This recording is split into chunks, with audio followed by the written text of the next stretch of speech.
The carbon cycle. Carbon is found in the elemental form as diamonds and graphite in the combined state. It is found as carbon dioxide in the atmosphere, as carbonate and hydrogen carbonate salts in various minerals, while all life forms are based on carbon-containing molecules like proteins, carbohydrates, fats, nucleic acids, and vitamins. The endoskeletons and exoskeletons of various animals are also formed from carbonate salts. Through the basic process of photosynthesis in the presence of sunlight and chlorophyll, carbon is incorporated into life forms. This process converts carbon dioxide from the atmosphere or dissolved in water into glucose molecules.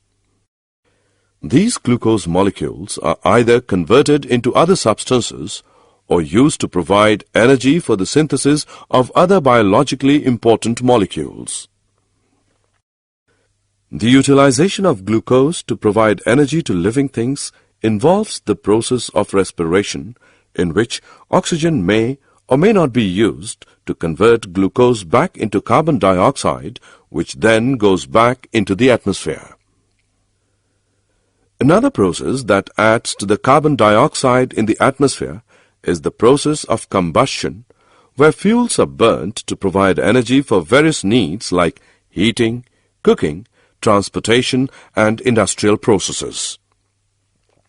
The percentage of carbon dioxide in the atmosphere is said to have doubled since the Industrial Revolution, when human beings started burning fossil fuels on a very large scale.